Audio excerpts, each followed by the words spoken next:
وإن تعدوا نعمة الله لا تحصوها বান্দা বান্দি তুই আমার নিয়ামত একটা একটা করে গণনা কর, কিন্তু কখনো তুই শেষ করতে পারবি না। আজকে যদি কোনো তোমাকে সরকার কোনো চেয়ারম্যান মেম্বার যদি তোমাকে যদি 1000 টাকা দেয়, ওই চেয়ারম্যান মেম্বারের তুমি প্রশংসা করতে করতে শেষ হয়ে যাও।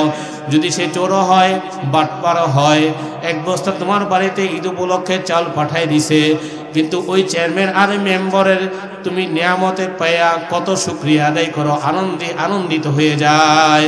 আর রব্বুল আলামিন মাথা থেকে পাও পর্যন্ত যে কত নিয়ামত আল্লাহ রব্বুল আলামিন আপনাকে আমাকে দান করছে রে বান্দা বান্দি, তুমি যদি একটু যদি তাকাইয়া দেখো, যদি একটু ফলো করো, তাহলে এই নিয়ামতের শুকর কখনো শেষ হবে না। এজন্য আল্লাহ রব্বুল আলামিন সূরা ইব্রাহিমে বলতেছেন, লা ইন শাকারতুম লা আযীদান্নাকুম ওয়া লা ইন কাফারতুম ইন্না আযাবী লাশাদীদ।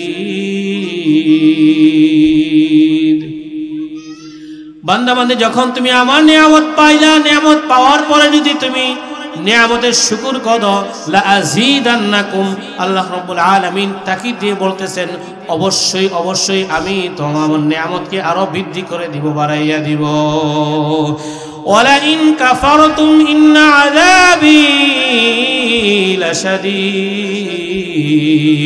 বান্দা বান্দি, তুই আমার নিয়ামত পালি, নিয়ামত পাওয়ার পরে যদি নিয়ামতের শুকর আদায় না করো, ইন্না আযাবী লাশাদীদ, জেনে রেখো আমার শাস্তি অনেক মজবুত, অনেক কঠিন।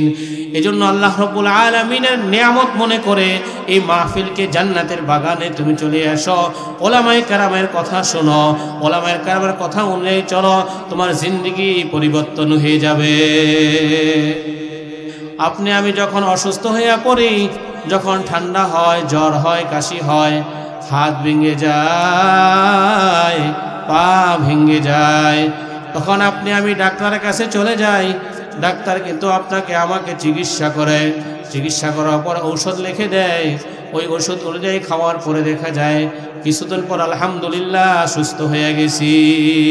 কিন্তু আপনার আমার দিলের মধ্যে রোগগুলো আছে, এই রোগগুলোর কারণে আপনার আমার নেক আমল করতে ভালো লাগে না, নামাজ পড়তে ভালো লাগে না, রোজা রাখতে ভালো লাগে না, পর্দা করতে ভালো লাগে না, দিনের পথে চলতে ভালো লাগে না, দাড়ি রাখতে কষ্ট হয়, নামাজ পড়তে কষ্ট হয়, ওলামায়ে কেরামের কথা শুনতে কষ্ট হয়। এর একমাত্র সমস্যা হলো নফসের সমস্যা।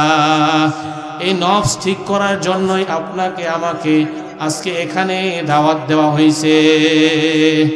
এজন্য এই মাহফিলকে আজকে নিয়ামত মনে করে আল্লাহর দিকে তাকিয়ে সকলে মাহফিলের দিকে চলে আসেন, মাহফিল শোনার জন্য মনোযোগী হয়ে যান। জীবনে আপনার আমার কত সময় অতিবাহিত হয়েছে, কত আপনি আমি রাত্র জেগে এরকম ভাবে বিশ্বকাপ ফুটবল খেলা দেখছি, নাচ গান দেখছি, মোবাইলের মধ্যে কত নাচ গান এরকম ভাবে বেহায়াপনা দেখে রাতকে আপনি আমি শেষ করছি। একটা দিনের জন্য, একটা রাত্রের জন্য, কয়েকটা ঘন্টার জন্য আল্লাহর দিকে তাকিয়ে আল্লাহর দিকে মোতাওয়াজ্জহ হয়ে এই মাহফিলের দিকে চলে আসেন। আল্লাহ রাব্বুল আলামিন আপনাকে আমাকে এই মাহফিলে যে আসার তৌফিক দান করছেন, এটা আপনার আমার বড় শিক্ষকতার যোগ্যতার কারণে নয়, ব্রেন ভালো হওয়ার কারণে নয়। আল্লাহ রাব্বুল আলামিন আপনাকে আমাকে এই মাহফিলে আসার তৌফিক দান করছেন, এই জন্য আপনি আমি আসতে পারছি। আল্লাহ রাসূল সাল্লাল্লাহু আলাইহি ওয়াসাল্লাম বলেন, মাইয়ুরিদিল্লাহু বিহি খায়রান ইউফাক্কিহহু ফিদ্দীন। আল্লাহ রাব্বুল আলামিন যাকে দুনিয়ার দিনের সহি বুঝ দান করেন, আল্লাহ রাব্বুল আলামিন যার কল্যাণ চান তাকে দিনের সহি বুঝ দান করেন। এজন্য এলাকার মধ্যে, সমাজের মধ্যে তাকে দেখেন কত আমার ভাইয়েরা আছে যাদের এই মাহফিলে আসার সুযোগ ছিল, আসতে পারত, কিন্তু ঘরের মধ্যে বৈশা সিনেমা কেউ দেখতেছে, কেউ মোবাইল দেখতেছে, কেউ জুয়ার আড্ডার মধ্যে আছে, কেউ তাসের আড্ডার মধ্যে আছে, কেউ বিভিন্ন গুনার কাজের মধ্যে লিপ্ত হয়ে গেছে। কিন্তু আল্লাহ রাব্বুল আলামিন আপনাকে আমাকে ওই সমস্ত বদকারদের অন্তর্ভুক্ত না করে নেককারদের অন্তর্ভুক্ত করেছেন। এজন্য খুশি না বেজার, জোরে বলেন। এজন্য আবার দিল থেকে শুকরিয়া আদায় করেন, আলহামদুলিল্লাহ। আপনি আমি হেঁটে হেঁটেই এই মাহফিলের মধ্যে আসতে পারছি। দেখেন একটু হসপিটালের দিকে তাকাইয়া, কত মানুষ আছে এরকম ভাবে হসপিটালের মধ্যে শুয়ে রয়েছে, কারো হাত ভাঙ্গা, কারো পাও ভাঙ্গা। দুনিয়ার জমিনের মধ্যে কত মানুষ এমন আছে, তাকাইয়া দেখেন দুইটা চক্ষু একবারে চিরতরে বন্ধ হয়ে গেছে, চোখ দিয়ে কোনো কিছু দেখে না, মুখ আছে কিন্তু কথা বলার শক্তি নাই। কিন্তু রব্বুল আলামিন আপনাকে আমাকে হাত দিয়েছে, পা দিয়েছে, চোখ দিয়েছে, কথা বলার শক্তি রব্বুল আলামিন দান করছেন। এই যে কতটা নিয়ামত আল্লাহ রব্বুল আলামিন আপনাকে আমাকে দান করছেন। এই আব্দুর রহমান, এই আব্দুর রহিম, তুই যদি আমার একটা নিয়ামতের যদি শুকর আদায় করো, কিয়ামত পর্যন্ত তুমি শেষ করতে পারবা না। আমি তোমাকে কত নিয়ামত দান করছি, এগুলো যদি তুমি একটা একটা তুমি গণনা করো, কখনো তুমি শেষ করতে পারবা না। ওয়া ইন তাউদ্দু নি'মাতাল্লাহি লা তুহসুহা। বান্দা বান্দি, তুই আমার নিয়ামত একটা একটা করে গণনা কর, কিন্তু কখনো তুই শেষ করতে পারবি না। আজকে যদি কোনো তোমাকে সরকার, কোনো চেয়ারম্যান মেম্বার যদি তোমাকে যদি 1000 টাকা দেয়, ওই চেয়ারম্যান মেম্বারের তুমি প্রশংসা করতে করতে শেষ হয়ে যাও। যদি সে চোরও হয়, বাটপারও হয়, এক বস্তা তোমার বাড়িতে ঈদ উপলক্ষে চাল পাঠাই দিছে, কিন্তু ওই চেয়ারম্যান আর মেম্বারের তুমি নিয়ামতে পাইয়া কত শুকরিয়া আদায় করো, আনন্দিত হয়ে যায়। আর রব্বুল আলামিন মাথা থেকে পাও পর্যন্ত যে কত নিয়ামত আল্লাহ রব্বুল আলামিন আপনাকে আমাকে দান করছে রে বান্দা বান্দি, তুমি যদি একটু যদি তাকাইয়া দেখো, যদি একটু ফলো করো, তাহলে এই নিয়ামতের শুকর কখনো শেষ হবে না। এজন্য আল্লাহ রাব্বুল আলামিন সূরা ইব্রাহিমে বলতেছেন, লা ইন শাকারতুম লা আযীদান্নাকুম ওয়া লা ইন কাফারতুম ইন্না আযাবী লাশাদীদ। বান্দা বান্দী, যখন তুমি আমার নিয়ামত পাইলা, নিয়ামত পাওয়ার পরে যদি তুমি নিয়ামতের শুকর করো, লা আযীদান্নাকুম, আল্লাহ রাব্বুল আলামিন তাকিদ দিয়ে বলতেছেন, অবশ্যই অবশ্যই আমি তোমার নিয়ামতকে আরো বৃদ্ধি করে দিব, বাড়াইয়া দিব। ওয়ালা ইন কাফারতুম ইন্না আযাবী লাশাদীদ। বান্দা বান্দি, তুই আমার নিয়ামত পালি, নিয়ামত পাওয়ার পরে যদি নিয়ামতের শুকর আদায় না করো, ইন্না আযাবী লাশাদীদ, জেনে দেখো আমার শাস্তি অনেক মজবুত, অনেক কঠিন। এজন্য আল্লাহ রাব্বুল আলামিনের নিয়ামত মনে করে এই মাহফিলকে জান্নাতের বাগানে তুমি চলে আসো, ওলামায়ে কেরামের কথা শোনো, ওলামায়ে কেরামের কথা অনুযায়ী চলো, তোমার জিন্দেগি পরিবর্তন হয়ে যাবে। তো সম্মানিত হাজিরিন, আমি আপনাদের নিকট যে আয়াতে কারিমা তেলাওয়াত করছি, সূরা বাকারার 208 নম্বর আয়াত, এবং অসংখ্য হাদিস থেকে একটি হাদিসের টুকরা আমি আপনাদের নিকট তেলাওয়াত করছি। এই অল্প সময়ের মধ্যে ইনশাআল্লাহ চেষ্টা করব আলোচনা শেষ করার জন্য। আমা তাওফীক ইল্লা বিল্লাহ। সম্মানিত হাজিরিন, সূরা বাকারা 208 নম্বর আয়াতের মধ্যে আল্লাহ রাব্বুল আলামিন কি বলেছেন? আল্লাহ রাব্বুল আলামিন বলতেছেন, ইয়া আইয়ুহাল্লাযীনা আমানু দুখুলু ফিস-সিলমি কাফফা ওয়ালা তাত্তাবি'উ খুতুওয়াতিশ-শাইতান ইন্নাহু লাকুম আদুউম মুবিন। আল্লাহ রাব্বুল আলামিন কোরআনের বিভিন্ন জায়গার মধ্যে কাফেরদেরকে ডাক দিবেন, ইয়া আইয়ুহাল্লাযীনা কাফারু ইয়া আইয়ুহাল্লাযীনা আমানু। আল্লাহ রাব্বুল আলামিন এই আয়াতের মধ্যে ঈমানদারদেরকে বলতেছেন, ইয়া আইয়ুহাল্লাযীনা আমানু, হে ঈমানদাররা, হে ইমানদাররা, হে আমার বিশ্বাসী বান্দা এবং বান্দিরা, যারা আমাকে বিশ্বাস করো, আমার হাবিবকে বিশ্বাস করো, যারা কবরকে বিশ্বাস করো, জান্নাতকে বিশ্বাস করো, জাহান্নামকে বিশ্বাস করো, পরকালকে বিশ্বাস করো, তাদেরকে রব্বুল আলামিন লক্ষ্য করে বলতেছেন আজকের ওয়াজ তাদের জন্য যারা আল্লাহকে বিশ্বাস করে, আল্লাহর রাসূল সাল্লাল্লাহু আলাইহি ওয়াসাল্লামকে বিশ্বাস করে, যারা কবরকে বিশ্বাস করে, যারা পরকালকে বিশ্বাস করে, তাদের জন্যই ওয়াজের আয়োজন করা হয়েছে আজকে। তাদের সাথেই আমাদের কথা হবে, আর যারা বিশ্বাসী না তাদের সাথে কোনো কথা নেই। আল্লাহ রাব্বুল আলামিন বলছেন, ইয়া আইয়ুহাল্লাযীনা আমানু, হে ঈমানদাররা। ঈমানদার কাকে বলা হয়? ঈমানদার হলো আরবি শব্দ, বাংলাতে বলা হয় হে বিশ্বাসীরা, যারা বিশ্বাস করো। ঈমানের আবার 3 স্তর। 1 নম্বর হলো ইকরার বিল লিসান, মুখে এটাকে স্বীকার করা, মুখে বলা। ইকরার বিল লিসান, আমল বিল আরকান, আমল সেটা আবার পরিণত করা, আমল বিল আরকান, এবং সেটা কাজেও পরিণত করা। ইকরার বিল লিসান, আমল বিল আরকান। তো এই জন্য আগে মুখে বলতে হবে। তাসদিক বিল জিনান, সেটা আবার দিলেও বিশ্বাস করতে হবে। মুখে শুধু বললাম কিন্তু দিলে বিশ্বাস করলাম না, মুখে বললাম দিলে বিশ্বাস করলাম না, কাজে সেটা পরিণত করলাম না। তো এই 3 সমষ্টিগতির নাম হলো ঈমান। 1 নম্বর কি বলছে বলেন? ইকরার বিল লিসান, তাসদিক বিল জিনান, আমল বিল আরকান। মুখে স্বীকার করতে হবে, দিলে বিশ্বাস করতে হবে, কাজে পরিণত করতে হবে। এর নাম হলো ঈমানদার। এর নাম কি বলেন? ঈমানদার। মুখে মুখে বললাম ঈমানদার, কিন্তু কাজে কর্মে ঈমানের সাথে কোনো সম্পর্ক নেই। তো এই জন্য আল্লাহ রাব্বুল আলামিন বলতেছেন, ইয়া আইয়ুহাল্লাযীনা আমানু দুখুলু ফিস সিলমি কাফা, হে ঈমানদাররা, হে মুমিনরা, মুসলমানরা, তোমরা ইসলামের মধ্যে পরিপূর্ণ দাখিল হয়ে যাও, পরিপূর্ণ ঢুকে যাও। কে বলতেছেন বলেন? কে বলেন? আল্লাহ বলতেছেন, আল্লাহ রাব্বুল আলামিন বলতেছেন। সুতরাং এই কথার দ্বারা কি বোঝা যায়? ইসলাম মানলে পরিপূর্ণ মানতে হবে। ইসলাম মানলে পরিপূর্ণ মানতে হবে। কিছু মানলাম, কিছু মানলাম না, যেটা সুবিধা হলো সেটা মানলাম, যেটা সুবিধা হলো সেটা মানলাম না, এটার নাম ইসলাম না, এটার নাম ঈমানদার নয়। যে আয়াত আমার পক্ষে আসলো সেটা আমি মানলাম, আর যে আয়াত আমার বিপক্ষে, আমার দলের বিপক্ষে, আমার সমাজের বিপক্ষে, আমার নেতার বিপক্ষে, আমার উৎসবের বিপক্ষে, সেইটা কখনো ঈমানদার হতে পারে না। কোরআনে কারিমের প্রত্যেকটা আয়াতকে মুমিন মুসলমান বিশ্বাস করতে হবে, সেটা আমার পক্ষে হোক বিপক্ষে হোক, বুঝে আসুক না বুঝে আসুক। এটার নাম হলো ঈমানদার। এটার নাম কি বলেন? ঈমানদার। কিন্তু আমরা মুসলমানরা সুবিধাবাদী মুসলমান।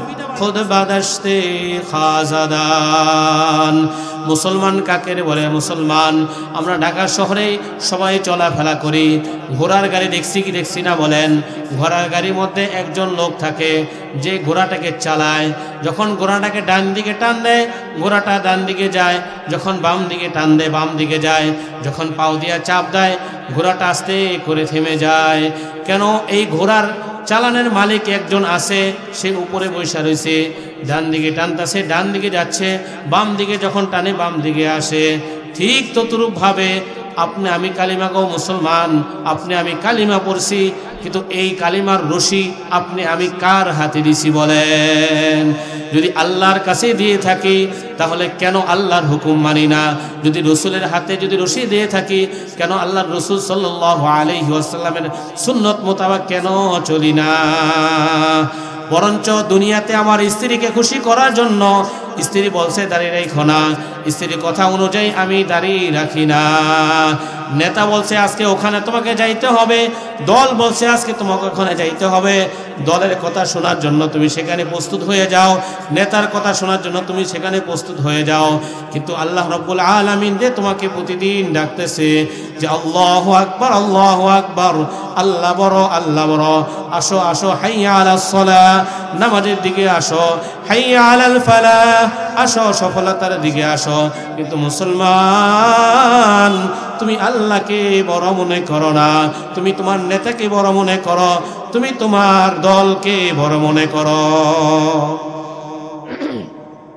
এজন্য তুমি আল্লাহর হুকুম মানতে পারো। তো আমরা মুসলমান, আমাদের রশি যদি আল্লাহর রসুলের হাতে থাকে, তাহলে আল্লাহর ওয়াদা অনুযায়ী চলা, আল্লাহ রাব্বুল আলামিনের হুকুম অনুযায়ী চলা আমাদের জন্য কষ্ট কিসের বলে? এজন্য মুসলমান চিন্তা করো, তোমার রশি তুমি কার হাতে দিছ? তোমার রশি দিতে হবে, এক রশি আল্লাহর হাতে, আরেক রশি আল্লাহ রসুলের হাতে। আল্লাহ রাব্বুল আলামিন যে নির্দেশ করছেন ওই নির্দেশ অনুযায়ী তোমাকে চলতে হবে, এবং যেটা নিষেধ করেছেন তার থেকে বিরত থাকতে হবে। ওমা আতাকুমুর রাসূলু ফাখুযুহু ওমা নাহাকুম আনহু ফান্তাহু। আল্লাহ রাব্বুল আলামিন যে সমস্ত নির্দেশনা তোমাদের জন্য দিয়েছেন সেগুলোকে তোমরা ফাখুযুহু আঁকড়ে ধরো, ওমা নাহাকুম আনহু ফান্তাহু, এবং যে সমস্ত জিনিস নিষেধ করেছে তার থেকে বিরত থাকো। এর নাম হলো মুসলমান। এজন্য আল্লাহ রাব্বুল আলামিন বলতেছেন, উদখুলু ফিস সিলমি কাফা, হে মুসলমান না, তোমরা ইসলামের মধ্যে পরিপূর্ণ দাখিল করো, পরিপূর্ণ ঢুকে যাও। কোন ব্যক্তি যদি মসজিদের এক পাও যদি ভিতরে রাখে, এক পাও যদি বাহিরে রাখে, তাহলে কেউ কখনো তোমাদেরকে বলবে না যে লোকটা ভিতরে আছে অথবা লোকটা বাহিরে আছে। বলবে না, মাঝামাঝি আছে। যখন দুই পাও ভিতরে ঢুকাই দিবে তখন বলছে ভিতরে আছে, যখন দুই পাও বাহিরে রাখবে তখন বলে যে না, লোকটা বাহিরে আছে। ঠিক আপনি আমি মুসলমান, আপনার আমার যে ইসলামের হুকুম যেটা মানার সুবিধা সেটা আপনি আমি মানি, যেটা আপনার আমার জন্য কষ্ট হয়ে যায় সেটা আপনি আমি মানি না। ঠিক ওই ব্যক্তির মতো হয়ে গেছে যে ব্যক্তি মসজিদের মধ্যে এক পাও ঢুকাইছে, বাহিরে এক পাও ঢুকাইছে, সে ভিতরেও নাই বাহিরেও নাই, কোনো দিকেই নাই, মুযাবযাবিনা বাইনা যালিক, কোথাও সে নাই। এজন্য আল্লাহ রাব্বুল আলামিন বলছেন ইসলামের মধ্যে পরিপূর্ণ দাখিল করো। মুফাসসির কেরাম লেখছেন পরিপূর্ণ দাখিল করার দ্বারা তোমার অঙ্গ প্রত্যঙ্গ যা কিছু আছে, তোমার হাত পা জিহ্বা তোমার চোখ সব কিছু আল্লাহ রাব্বুল আলামিনের মর্জি মোতাবেক তুমি চালাও, আল্লাহর জন্য তুমি সব কিছু বিলীন করে দাও। সেজন্য আল্লাহর জন্য সব কিছু ঢুকাই দিতে হবে ইসলামের মধ্যে। আরেক মুফাসসির কেরাম লেখছেন যে ইসলামের মধ্যে পরিপূর্ণ প্রবেশ করার অর্থ হলো যে আল্লাহ রাব্বুল আলামিনের হুকুমকে পরিপূর্ণ মানা এবং আল্লাহ রাসূল সাল্লাল্লাহু আলাইহি ওয়াসাল্লামের আকীদা আর বিশ্বাসের উপর পরিপূর্ণ থাকা। তো আল্লাহ রাসূল সাল্লাল্লাহু আলাইহি ওয়াসাল্লামের যে আকীদা আর বিশ্বাস, আল্লাহ রাব্বুল আলামিনের যে আকীদা বিশ্বাস পরিপূর্ণ মানতে হবে। কিন্তু আজকে আমাদের সমাজের মধ্যে দেখেন, একই ঘরের মধ্যে আমরা বিভিন্ন আকীদায় ফেরকায় বিভক্ত হয়ে গেছি। একই মসজিদের মধ্যে নামাজ পড়ি, এক একজনে এক এক জায়গার আকীদা বিশ্বাসে বিশ্বাস। সকলে আমরা জানি আমাদের ধর্মের নাম কি বলেন? ইসলাম। আমাদের কিতাবের নাম কি বলেন? আল কোরআন। আমাদের নবীর নাম কি বলেন? হযরত মুহাম্মদ মুস্তাফা সাল্লাল্লাহু আলাইহি ওয়াসাল্লাম। আমরা সকলেই এক কালিমাই পড়ি, আমাদের কালিমা এক, কোরআন এক, নবী এক, রাসূল এক, আল্লাহ এক, সব এক। কিন্তু আমাদের মধ্যে বিভক্তি কেন? আমরা কেন মানতে পারি না? আমরা সঠিকটা কেন বুঝি না? হকের পথে কেন আসি না? এর মূল সমস্যা হলো নিজের মধ্যে গোরামি। নিজের মধ্যে কি বলেন? গোরামি। আমি যেটা বুঝছি ওইটাই মনে করি। আমি যে পথে চলতেছি এই পথ কি সঠিক কি সঠিক না, এটা যাচাই করার জন্য কখনো কোনো ওলামায়ে কেরামের কাছে আপনি আমি যাই না, পরামর্শ নেই না। অথচ কোর্টের মধ্যে মামলা করি, এক উকিল না হয় আরেক উকিল ধরি, পরামর্শ করি। হাইকোর্ট না হয় সুপ্রিম কোর্টে যাই। এক ডক্টরের কাছে চিকিৎসায় ভালো না হইলে আরেক ডক্টরের কাছে যাই। মুন্সিগঞ্জ না হয় নারায়ণগঞ্জ, এরপর ঢাকা যাই, এমনকি ভারত পর্যন্ত আপনি আমি যাই কি যাই না ভাই? ইসলাম বুঝার জন্য, শরীয়ত বুঝার জন্য কেন আমি আপনার অন্ধভক্তর উপরে, কেন আমি আমার পীরকে আমি ধরে রাখছি, আমি আমার আমিরকে আমি ধরে রাখছি যে আমার পীর যেটা বলছে এটাই সঠিক, আমি যেটা বলছি এটাই সঠিক। অথচ কোরআন এবং হাদিস অনুযায়ী রিসার্চ করে দেখা যায় যে আপনার আমির ভুল পথে আছে, আপনার পীর ভুল পথে আছে। যদি এই ভুল পথে আপনি চলেন, কিয়ামত পর্যন্ত নামাজ, রোজা, হজ, যাকাত সব কিছু করবেন, কিন্তু এগুলো কোনো কাজে কখনো আসবে না। তার উদাহরণ, আপনি এখান থেকে ঢাকা যাবেন, ঢাকার রাস্তা মুক্তারপুর দিয়ে সোজা যাবেন, পঞ্চবটি হয়ে বলেন, নারায়ণগঞ্জ হয়ে বলেন, সাইনবোর্ড দিয়ে আপনি পশ্চিমে চলে যাবেন। এখন আপনার যে রাস্তা, এই রাস্তা ঠিক আছে, ঠিক রাখার জন্য আপনি যদি হেঁটে হেঁটেও যান, একদিন, 2 দিন, 3 দিন হলেও আপনি ঢাকা পৌঁছতে পারবেন। কিন্তু আপনি মুন্সিগঞ্জ থেকে ভালো হাইস নিছেন, বিমান নিছেন, ভালো গাড়ি নিছেন, কিন্তু সাইনবোর্ড যাওয়ার পরে আপনি পশ্চিম দিকে না গিয়ে আপনি পূর্ব দিকে রওনা করছেন। ঢাকা যাওয়া যাবে বলেন? কোথায় যাবেন? চট্টগ্রাম। কোথায় যাবেন? কক্সবাজার। কেন ভাই? আপনার গাড়ি তো ভালো, গাড়ি খুব এসি গাড়ি, স্পেশাল গাড়ি, সব ঠিক আছে, কিন্তু ঠিক নাই। কি বলেন? কি ঠিক নাই? রাস্তা ঠিক নাই। কি ঠিক নাই বলেন? রাস্তা ঠিক নাই। কিন্তু আপনি গরিব মানুষ, টাকা নাই, হাজ নাই, কোনো কিছু নাই, আপনি সাইকেল দিয়ে, মোটর সাইকেল দিয়ে আপনি যান, রাস্তা ঠিক আছে, যেতে যেতে একদিন আপনি ইনশাল্লাহ ঢাকায় পৌঁছে যাবেন। ঠিক কিনা বলেন? আকীদা, বিশ্বাস ঠিক এরকম। আল্লাহ রসুলের প্রতি যদি আপনার আকীদা আর বিশ্বাস যদি ঠিক থাকে, তাহলে আপনি যদি আমল অল্প হয়, ইনশাল্লাহ আপনি জান্নাতে বসতে পারবেন। আর যদি আকীদা বিশ্বাস যদি গলদ হয়, অন্ধ হয়, আপনি যত ভালো আমলই করেন না কেন, যত ভালো পীরের কাছে মুরিদ হন না কেন, যত বড় আমির হয় না কেন, সে কখনো আপনাকে জান্নাত নিতে পারবে না। এজন্য কোরআন যে পথ আমাকে দেখাইছে, ওই পথ অনুযায়ী আমাকে চলতে হবে। আল্লাহ রসুল যে পথ দেখাইছে, ওই পথ অনুযায়ী চলতে হবে। এই পথ চিনে কে? ডক্টর না ইঞ্জিনিয়ার না উকিল সাহেব? কে চিনে বলেন? হক্কানি ওলামাই কেরাম। কে বলেন? কে চিনে বলেন? হক্কানি ওলামাই কেরাম চিনে। সুতরাং দিনের পথে চলতে হলে, দিন নিয়ে চলতে হলে, শরীয়ত অনুযায়ী চলতে হলে কার কাছে যাবেন? ডক্টরের কাছে, ইঞ্জিনিয়ারের কাছে, না আলেমের কাছে যাবেন? কার কাছে যাবেন বলেন? আলেমের কাছে। মোহতারাম হাজিন, আপনি যখন লোড করেন, আপনি যখন বিকাশ করেন, তখন আপনার ওই নাম্বারটা বারবার চেক করেন ঠিক আছে কিনা, নাকি অন্য জায়গায় চলে যাইতেছে। মাত্র 500 টাকা, 100 টাকা বিকাশ করবেন, 20 টাকা লোড করবেন। এই জন্য আবার বলেন দোকানদারকে, আমার নাম্বার ঠিক আছে কিনা দেখো, মিলাই দেখেন। আমি যে প্রতিদিন নামাজ রোজা পড়তেছি, দিনের পথে চলতেছি, এই আমার দিনের পথে চলাটা কি সহি আছে কিনা, না ভুল আছে? কখনো ইমামের কাছে যাই না, কখনো খতিবের কাছে যাই না, কখনো মাদ্রাসার মুহতামিমের কাছে যাই না, তার পরামর্শ অনুযায়ী চলি না। বরঞ্চ আপনার দলের বিরুদ্ধে যদি কথা বলা হয়, আপনার পীরের বিরুদ্ধে যদি কথা বলা হয়, আপনার আমিরের বিরুদ্ধে যদি কোনো কথা বলা হয়, বরঞ্চ আপনি ওই আলেমের বিরুদ্ধে লেগে যান। আছে কি? আছে না? বরং এমন কি ওই আলেমকে প্রহার করা হয়, মারা হয়, রক্তাক্ত করা হয়, হয় কি হয় না বলেন? এমনকি ওই আলেমকে এই সমাজ থেকে বিদায় পর্যন্ত দিয়ে দেওয়া হয়। কেন রে মুসলমান? সে তো তোমাকে হক কথা বলেছে, তোমাকে দিনের কথা বলেছে, সঠিক কথা বলেছে, তোমার মানতে কোথায়? মানতে কোনো সমস্যা হলে মনে করবা তোমার দিলের মধ্যে সমস্যা, তোমার ইমানের মধ্যে সমস্যা আছে মুসলমান। এজন্য ইসলামের মধ্যে তুমি পরিপূর্ণ দাখিল হয়ে যাও, পরিপূর্ণ দাখিল হয়ে যাও। এরপর আল্লাহ বলতেছেন, ওয়ালা তাত্তাবিউ খুতুওয়াতিশ শাইতান,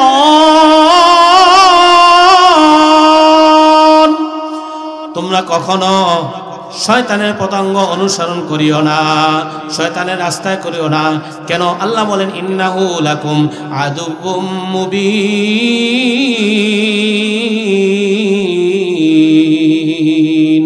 শয়তান তোমাদের প্রকাশ্যে শত্রু। কে বলতেছেন? কে বলেন? কে বলেন? আল্লাহ বলতেছে। আল্লাহর কথা কয় পার্সেন্ট সত্যি, কয় পার্সেন্ট মিথ্যা বলেন?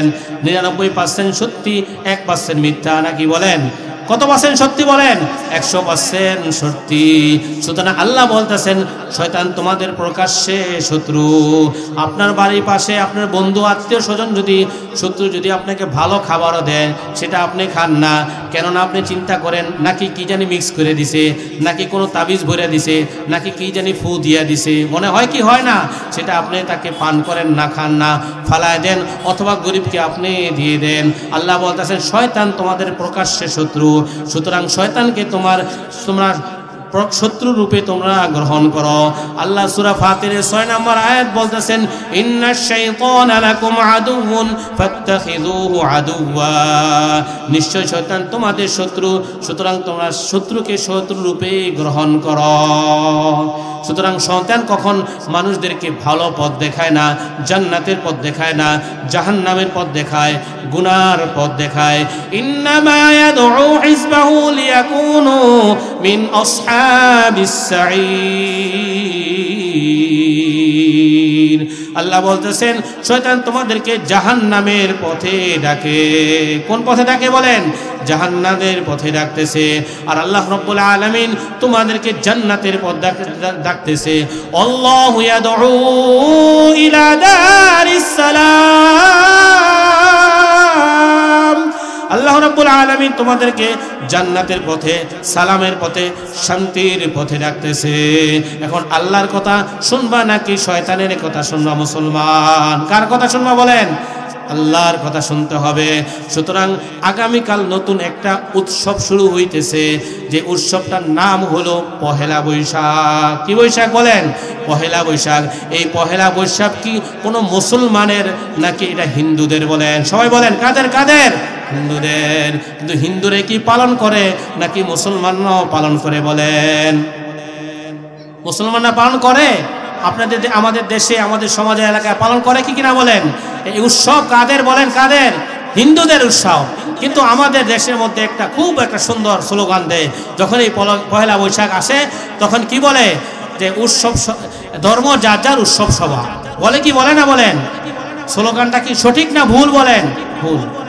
ধর্ম যার যার উৎসব কি তার তার। বলেন ধর্ম যার যার উৎসব তার তার। যদি উৎসব সবার হয়ে থাকে, মুসলমান কিছুদিন পূর্বে আমাদের ঈদুল ফিতর গেল, রোজার ঈদ গেল। আচ্ছা বলেন আপনাদের সমাজের মধ্যে কয়টা হিন্দু ঈদুল ফিতরের নামাজ আদায় করছে? আদায় করছে? করে নাই। সামনে ঈদুল আজহা আসতেছে, কোরবানির ঈদ আসতেছে। মুসলমান দেখো কোনো হিন্দু তোমার ঈদুল আজহারের মধ্যে অংশগ্রহণ করে কিনা, তোমার গরুর গোশত খায় কিনা। কিন্তু মুসলমান এত নির্লজ্জ, এত বেহাইয়া হয়ে গেল। তুমি আজকে হিন্দুদের আজকে উৎসবে তুমি বলতে যাও, কিন্তু কোনো হিন্দু তোমার উৎসবে আসে না, ঈদুল ফিতরের নামাজেও আসে না, ঈদুল আজহারের নামাজেও আসে না। তুমি কেন যাইতেছ রে মুসলমান? কোনো মুসলমান যদি তাদের উৎসবের মধ্যে যদি অংশগ্রহণ করে, ওই ব্যক্তি কবিরা গুনাহ করবে। কি গুনাহ করবে? কবিরা গুনাহ করলো। আর কোনো ব্যক্তি যদি উৎসবকে বিশ্বাস করে, ওই ব্যক্তি কুফরি করলো। কবিরা গুনাহ এমন এক গুনাহ যে একটি গুনাহই মানুষকে জাহান্নামে যাওয়ার জন্য ধাক্কা দিয়ে ফালাই দিবে, আল্লাহ যদি কাউকে মাফ করিয়া দেয়। মুসলমান আজকে দেখো এই পহেলা বৈশাখ উপলক্ষ করে যা কিছু করা হয় সমস্ত কিছুই গুনার কাজ, কোনো নেকির কাজ হয় না।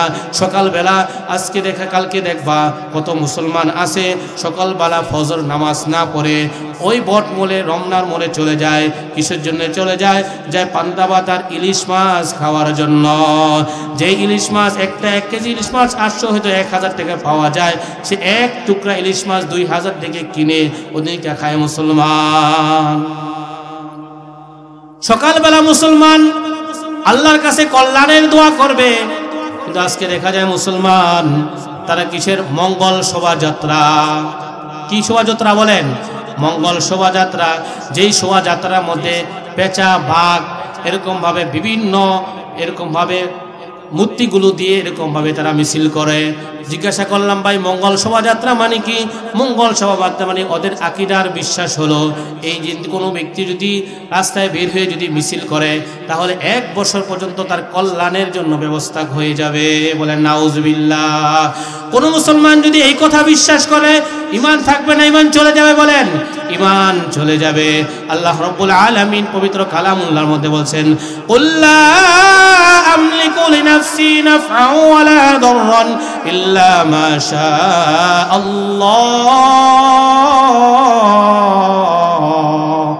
হে নবী আপনি বলে দেন ভালো এবং মন্দের মালিক আমি নিজেও নয়। কে বলতেছেন? আল্লাহ বলতেছেন, আল্লাহ রাসূলকে বলতেছেন বলেন এই কথা যে ভালো মন্দর মালিক কে, মঙ্গল এবং অমঙ্গলের মালিক কে? বলেন কে? বলেন আল্লাহ। সুতরাং তোমার কল্যাণ দিবে কে? বলেন আল্লাহ দিবে। অমঙ্গল দিবে কে? বলেন আল্লাহ দিবে। কিন্তু মুসলমান হিসাবে তোমার মিছিল উচিত ছিল যে ফজরের নামাজ গিয়ে তুমি জামাতের সাথে গিয়ে পড়া। মুয়াজ্জিন সাহেব যখন তোমাকে ডাকতেছে হাইয়া আলাস সালাহ, আসো নামাজে আসো, হাইয়া আলাল ফালাহ, আসো সফলতার দিকে আসো, কল্যাণের দিকে আসো। সুতরাং তোমার বিশ্বাস হয় না যে আল্লাহর কাছে গেলে, মসজিদে গেলে মসজিদ থেকে আমি কল্যাণ আল্লাহর কাছ থেকে চেয়ে নিয়ে আসবো। এটাই তো ছিল মুসলমানের শিক্ষা, এটাই তো ছিল ইসলামের শিক্ষা, কি বলেন? কিন্তু মুসলমান আজকে তুমি ফজর নামাজ, কালকে ফজর নামাজ পড়ে তুমি হাত উঠায় আল্লাহর কাছে দোয়া করা উচিত ছিল, হে আল্লাহ আমার জীবনে একটি বছর আমার থেকে চলে গেল, এই এক বছরের মধ্যে আমি ভালো কোনো আমল করতে পারি নাই, আমি গুনাহ কাজ করছি, আমি অসৎ কাজ করছি, হে আল্লাহ আমার এক বছরের পিছনে গুনাহ মাফ করে দেন। সামনে নতুন বছর একটি শুরু হইতেছে, এই বছর যেন আমি ভালো কামাল করতে পারি। মুসলমান হিসেবে তো তোমার এইটা করার উচিত ছিল যে মুসলমান। কিন্তু আজকে তুমি হিন্দুদের উৎসবে কেন মুসলমান? এটা হিন্দুদের উৎসব, হিন্দুরা পালন করুক, কিন্তু তুমি কেন যাও মুসলমান? তুমি মুসলমান, তোমার মধ্যে ঈমান আছে, তোমার মধ্যে আল্লাহর ভয় আছে, তুমি কেন হিন্দুদের উৎসবে যাও রে মুসলমান? তুমি যদি ঈমানদার দাবি করো, তুমি যদি মুসলমান দাবি করো, কখনো তুমি এই উৎসব কখনো পালন করতে পারবা না। এই জন্য হিন্দুদের উৎসব হিন্দুরা পালন করুক, আমাদের কোনো সমস্যা নাই। কিন্তু মুসলমান হইয়া ঈমানদার দাবি করে, হাজী সাহেব দাবি করে, টুপি লাগায়া, দাড়ি রাইখা, পাঞ্জাবি পইরা তুমি কেন এই উৎসবের মধ্যে যাও? কোনো হিন্দু তো তোমার উৎসবে আসে না, তুমি কেন যাও? তোমাকে কেন দেখা যায়? তুমি তো যাও, তোমার স্ত্রীকেও পাঠাও, তুমি তো যাও, তোমার সন্তানকেও পাঠাও। আজকে মুসলমান তুমি মসজিদের মধ্যে পাঞ্জাবি পরতে, টুপি পরতে তোমার লজ্জাবোধ মনে হয়, দাড়ি রাখতে তোমার লজ্জাবোধ মনে হয়, কিন্তু আজকে তুমি হিন্দুদের উৎসবের মধ্যে হিন্দুদের গেঞ্জি পরাও। আজকে তুমি এরকমভাবে তোমার স্ত্রীকে তুমি শাড়ি পরাও, যে শাড়ি পরার দ্বারা পেট পিঠ সব কিছু দেখা দিতেছে। ইসলাম শরীয়তে বলতেছে একমাত্র স্বামীর সামনে স্ত্রী শাড়ি পরবে, এছাড়া অন্য কোনো পুরুষের সামনে কখনো শাড়ি কাপড় পরে সে যেতে পারবে না। যদি তার সন্তান উপযুক্ত হয়ে যায় তাহলে ওই সন্তানকেও তার পেট পিঠ দেখাইতে পারবে না। অথচ তোমার স্ত্রীকে, তোমার বোনকে তুমি আজকে এই শাড়ি পরায়া তুমি আজকে পুরা শহরের মধ্যে চক্কর লাগাইতেছ। দেখো কত মুসলমান, কত মানুষ বদ নজরে তাকাইতেছে। এর একটা গুনার আসর, এর একটা গুনার অংশ তুমি পেয়ে যাবে মুসলমান। এই জন্য হিন্দুদের সাথে আমাদের উঠা বসা, চলাফেরা সব কিছু হয়, লেনদেন হয়, আমাদের পাশে তারা থাকে, কোনো আফসোস নাই, কোনো সমস্যা নাই। কিন্তু তারা তাদের ধর্ম উৎসব তারা পালন করুক, কিন্তু আমরা মুসলমান কখনো কিন্তু আমরা আমাদের ছেলে মেয়েদেরকে হিন্দুদের কাছে বিবাহ দেই না। বিবাহ দেই বলেন? দেই, বিবাহ দেই না। কিন্তু কেন হিন্দুদের উৎসব আমরা যাই? কেন তাদের উৎসব আমরা পালন করি? এই জন্য আল্লাহ বলতেছেন ওয়ালা তাত্তাবিউ খুতুওয়াতিশ শাইতান, এই যে সমস্ত কাজগুলো তোমাদেরকে শয়তান করায়, সুতরাং এটা তোমাদের কোনো কাজ নয়, এটা হলো বিধর্মীদের কাজ। সুতরাং বিধর্মীরা করুক, কিন্তু কোনো মুসলমান এই পহেলা বৈশাখের উৎসবের নামে সে তার ঘরের মধ্যে কালকে কোনো পান্দাবাদ, কোনো ইলিশ মাছ, কোনো মেলা, কোনো মঙ্গল শোভাযাত্রা কোনো কিছু সে করতে পারবে না। এটা মুসলমানের কখনো পরিচয় নয়, ইমানদারের কোনো পরিচয় হইতে পারে না। তুমি আল্লাহকে সিজদা করবা, মক্কা মদিনায় ঘুরে আসবা, আবার তুমি মঙ্গল শোভাযাত্রার মধ্যে যাইবা, এটা মুসলমান কখনো এই কাজ করতে পারে না। সুতরাং আমাদের সামনে যে আগামীকাল যে উৎসব আসতেছে, এটা আমাদের কোনো উৎসব নয়, এটা হিন্দুদের উৎসব, হিন্দুরা পালন করবে। আল্লাহ রাসূল সাল্লাল্লাহু আলাইহি ওয়াসাল্লাম হাদিস শরীফের মধ্যে বলতেছেন মান তাশাব্বাহা বিকওমিন ফাহুয়া মিনহুম, যার সাথে যার মোহাব্বত হবে, যেই জলের সাথে তোমার কৃষ্টি কালচার মিলে যাবে, তার সাথে তোমার কাল কিয়ামতের দিন হাসর হয়ে যাইবে। তোমার যদি হিন্দুদের উৎসব, ইহুদি খ্রিস্টানদের উৎসব যদি তোমার ভাল লাগে, আল্লাহ না করুক কাল কিয়ামতে তাদের দলের অন্তর্ভুক্ত হয়ে যাইবা। এজন্য আমরা মুসলমান, আমাদের দিলের মধ্যে ঈমান আছে, আল্লাহর ভয় আছে, সুতরাং শয়তানের কখনো পদাঙ্গ অনুসরণ করা যাবে না। শয়তান আমাদের প্রকাশ্য শত্রু, আর শয়তান আমাদের সকলকেই খারাপের দিকে, গুনার কাজের দিকেই ধাবিত করে। এজন্য আল্লাহ রাব্বুল আলামিন আপনাকে আমাকে দেখেন কত সুন্দর একটা চেহারা দান করছেন। আল্লাহ রাব্বুল আলামিন সূরা 3 এর মধ্যে বলছেন, লাকাদ খালাকনাল ইনসানা ফি আহসানি তাকওয়িম। হে আব্দুর রহমান, আব্দুর রহিম, রহিমা খাতুন, তুমি একটু তাকাইয়া দেখো, আমি রব্বুল আলামিন তোমাকে কত সুন্দর একটা চেহারা আমি দান করছি। তোমাকে একটা নাক দিয়েছি, দুইটা কান দিয়েছি, তোমাকে দাঁত দিয়েছি, দুইটা ঠোঁট দিয়েছি, তোমাকে সামনে দুইটা চোখ দান করেছি রব্বুল আলামিন। এই চেহারাটা আমি রব্বুল আলামিন নিজ হাতে আমি বানাই দিয়েছি। সুবহানাল্লাহ। তুমি একটু তাকাইয়া দেখো, তোমার এই চোখ দুটা যদি আমি পিছনে দিয়ে দিতাম তোমাকে কেমন দেখা যাইতো, তোমার নাকটা যদি আমি পিছনে দিয়ে দিতাম কেমন দেখা যাইতো। এই সুন্দর একটা চেহারার মধ্যে তুমি কি করো, তুমি এরকম ভাবে আলপনা আঁকো। এসো হে বৈশাখী, আঁকে কি আঁকে না ভাই? আল্লাহ রাসূল সাল্লাল্লাহু আলাইহি ওয়াসাল্লাম ওই সমস্ত ব্যক্তিদের জন্য লানত করেছেন। লানা রাসূলুল্লাহ সাল্লাল্লাহু আলাইহি ওয়াসাল্লাম আল ওয়াহিশা ওয়াল মুতাশাবিহা, যারা এরকম ভাবে অঙ্কন করবে তাদের এরকম ভাবে গালের মধ্যে আল্লাহ রাসূল তাদের জন্য লানত করেছেন। কি করেছেন? লানত করেছেন। এজন্য আমরা শখ করে দেখা দেয় আমাদের বাচ্চাদেরকে আমরা এরকম ভাবে গেঞ্জি কিনে দেই, এরকম ভাবে কপালের মধ্যে গালের মধ্যে এসো হে বৈশাখী এগুলো লিখে দিই। মুহতারাম হাজিন, এই সমস্ত কাজ থেকে আমাদের বিরত থাকতে হবে, আমাদের সন্তানদেরকে বিরত রাখতে হবে। এবং এই উপলক্ষ করে আমরা দেখা যায় একটা মেলার আয়োজন হয়। কিসের আয়োজন হয় বলেন? মেলার আয়োজন হয়। বিভিন্ন এলাকার মধ্যে মেলার আয়োজন হয়। আজকে একটা কিছু বিষয় হলেই বই মেলা, মোবাইল মেলা, বাণিজ্যিক মেলা, বৈশাখী মেলা, এই মেলা সেই মেলা, মেলার কোনো শেষ নেই। এই মেলার মধ্যে বলেন ভালো কোনো কাজ হয় না, সমস্ত গুনার কাজ হয়। বলেন গুনার কাজ হয়। পুরুষ মহিলা একসাথে হইতেছে, তারা একভাবে অবাধভাবে একে অপরকে দেখতেছে, কত কিছু এই মেলার মধ্যে হইতেছে, আল্লাহ পাকই ভালো জানে। কিন্তু এই উপলক্ষ করে মুসলমানরা আজকে একত্রিত হয়ে অসংখ্য গুনার কাজ এই মেলার মধ্যে হইতেছে। এই মেলার ইতিহাস হলো হযরত আদম আলাইহিস সালাতু ওয়াস সালাম থেকে। তো এই জন্য এই ইতিহাস বলার অনেক বড় ইতিহাস তাফসীরের মধ্যে আসতে সময় নেই, আজান দিতেছে। মূল কথা হলো যে আমরা মুসলমান, আমাদের উৎসব হলো বছরে দুইটা, ঈদুল ফিতর এবং ঈদুল আজহা। আর এসো বৈশাখী নামে বৈশাখী যে উৎসব, এটা হলো কোনো মুসলমানের উৎসব নয়, এটা হলো হিন্দুদের উৎসব। সুতরাং এই বৈশাখীর মধ্যে কোনো মুসলমান কোনো কাজে অংশগ্রহণ করতে পারবো না, যাইতে পারবে না। যদি ইমানদার দাবি করো, মুসলমান দাবি করো, কখনো যাইতে পারবে না। এজন্য ইসলামকে মানবো, পরিপূর্ণ মানবো। কিছু মানলাম কিছু মানলাম না, এটা কখনো ইমানদার হইতে পারে না। এজন্য আল্লাহ রাব্বুল আলামিন আমাকে এবং সকলকেই এই কথাগুলোর উপর বুঝে আমল করার তৌফিক দান করুক। ওয়া আখির দাওয়ানা আলহামদুলিল্লাহি রাব্বিল আলামিন।